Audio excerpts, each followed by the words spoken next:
Hello my friends, my name is Dragonheart the Prince of Wales and welcome to another top 5 video on my channel. Today we will be looking at the top 5 worst DLCs that Creative Assembly and Total War have released thus far. In my opinion, of course. These videos are always my opinion, so if you do agree or disagree with them, please let me know in the comment section below. I read all comments, I respond to all comments in some way, and I also like to see what you guys think are your worst DLCs in your opinion from the Total War series. As always, if there is a particular list you want me to cover, let me know in the comment section as well. I do have a playlist, so if you want to see other videos, check out that playlist. But without further ado, let's start off with our number 5 choice. So number 5, and we have gone with Call of the Beastmen. Now, most of the DLCs for Total War Warhammer 1 and 2 I actually quite enjoy, but out of all of them I'd say Call of the Beastmen is the one that I dislike the most, or like the least, I guess. It's not that I necessarily hate this DLC, it's more to do with the mechanics. I've never really been a fan of Horde factions. For example, Call of the Beastmen, when you compare them to the Wood Elves, I thought the Wood Elves was a fantastic DLC. And even though Call of the Beastmen does have a mini campaign where you are focused on the Beastmen faction, I do tend to prefer other DLCs and other factions within the game. So it's more of a case of the faction itself. I will give it some positive praise though. It did sort of change things up in Warhammer at the time. It added a lot of new content which was needed back then.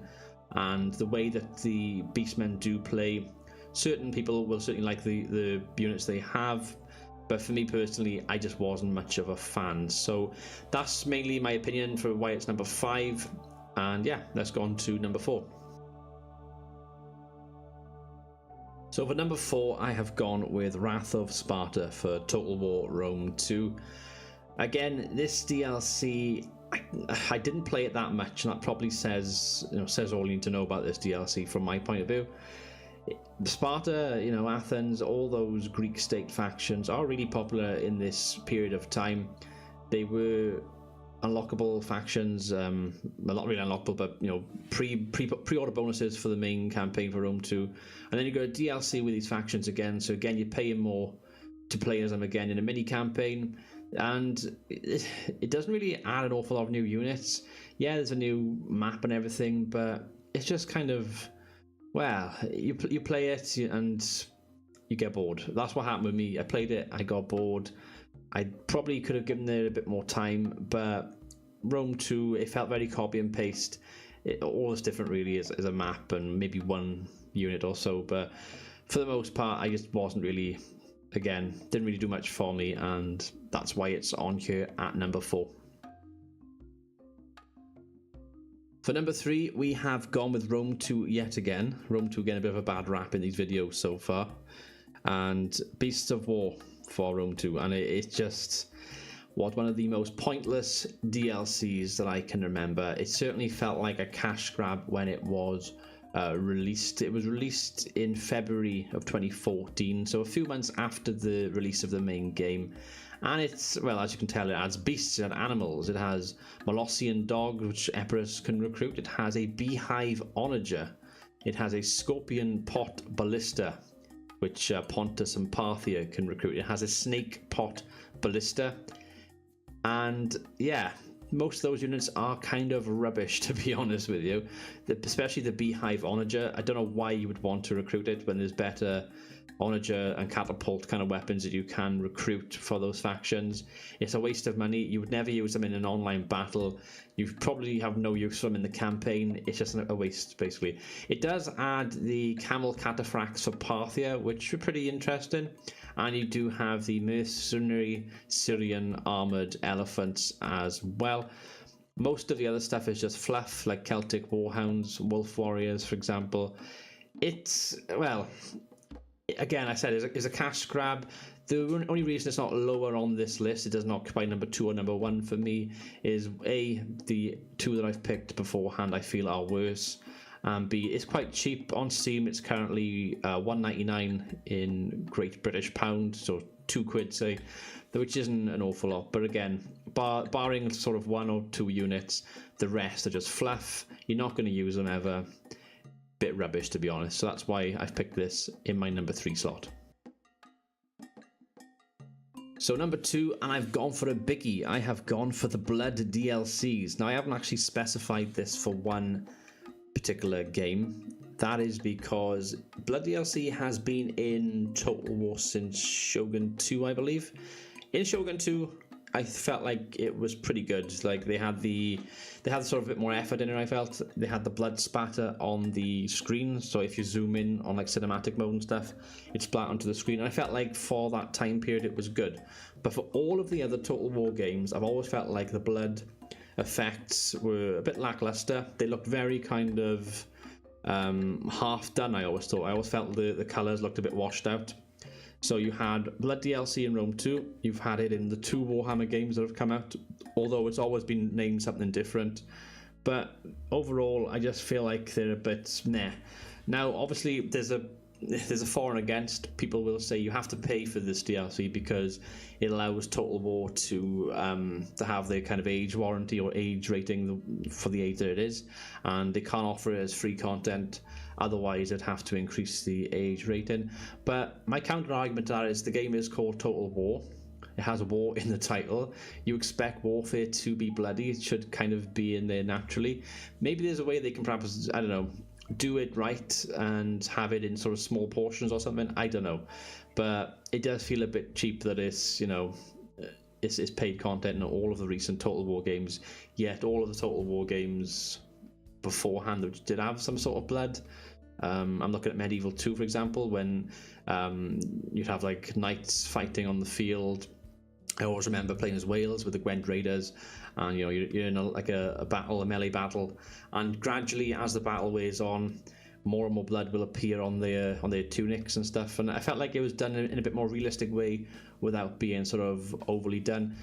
Now they're making these DLCs and they've added all these like kind of close-up kind of cinematic shots where you've got like dismemberment and stuff, which, yeah, for a cinematic thing for a few seconds it looks great, but once you've seen it once, you've seen it a million times, you're not going to look at it for any kind of long period unless you're some kind of sicko, I guess. Unless that's your thing. Maybe some of you out there have a fetish for the odd dismemberment, who knows. But generally speaking, Blood DLC, I don't really agree with paying for it. It does seem a bit cheap. If you think about the player base, if you've got like, I don't know, 150,000 people playing a particular Total War game and you all purchase the Blood DLC for £2 or however much it is, that's a lot of money they're making off it, and it just feels a bit kind of naughty. So I haven't put it as number 1 because I do feel like there is one which supersedes the Blood DLC, but that's the reason why I've put the Blood DLCs for multiple Total War games at number 2. So for my number 1 choice, I have gone with the Desert Kingdoms DLC for Total War Rome 2, a DLC which was released in March 2018, 5 years after the release of Rome 2, the DLC which nobody asked for, but it just appeared out of nowhere. It was kind of strange how it happened. The DLC trailer came up and everybody was like, what the hell? Like, seriously, most people by this point were playing Warhammer, looking forward to Warhammer 2. Or actually, they were playing Warhammer 2, because that came out in 2017. They were playing the newer Total War games, Attila and Age of Charlemagne DLC for that, and Thrones of Britannia, and all these other games. And then the DLC for Rome 2 came out, and everybody thought they'd finished. So on the one hand, I'm going to give a positive. I'm going to give a positive because it's nice to see that they haven't totally given up on Rome 2, and they are still offering some sort of support and content and stuff for the game. But on the other hand, I'm going to give it a thumbs down, and a big thumbs down, because all of the factions that are in this DLC were playable by mods and stuff beforehand, and they were fleshed out, and with mods you could have had so many unit variation stuff. People would complain, oh, I've unlocked it via a mod on the workshop on Steam, but I haven't got anything apart from like Levy Spearman and whatever. And then there were so many mods on there that I remember, and I actually know this because I played a faction actually on the channel somewhere. I might link it if I can find it. Earlier, a few years ago, in Arabia, the faction that's in Arabia in Rome 2. And I used lots of mods for that, and it was quite an enjoyable campaign. Didn't finish it on YouTube, which is known for, I'm known for that basically. But you know, it was interesting. And then they released this, and it's I think it's the Kingdom of Kush, which is it Mero or Meroi? And then you've got Nabatea, and then you've got Saba and Numidia. It adds these factions, and okay, it added a couple of units, but you had a lot more units already with just mods. So they basically put the factions you could have already had a campaign with behind a paywall, and then they're charging £7 for you to play as them. I think it might have been a bit more last year when it came out, but it's currently £7 on Steam, or £6.99. I just don't see it being worth it at all. So like I said, I give it positive on the one hand, but I give it some negatives on the other hand, because I just felt like it wasn't needed. It was a DLC that wasn't needed. They could have done a DLC in a much better way for Rome 2, in my opinion. They could have done something a lot better, and they didn't, basically. I mean, I would have preferred something like a Barbarian Invasion 2. I know a Total War Tiller is kind of like that, but they could have done something with Rome 2 a little bit different than what this DLC was. And yeah, let me know in the comment section what you guys think of this video. Let me know what you think your lists are. What are your top 5 worst DLCs? I have got a top 5 best DLCs as well, which I will link at the end of the video if you want to go and check that out. I've been Dragonheart, thank you for watching. Until next time, goodbye.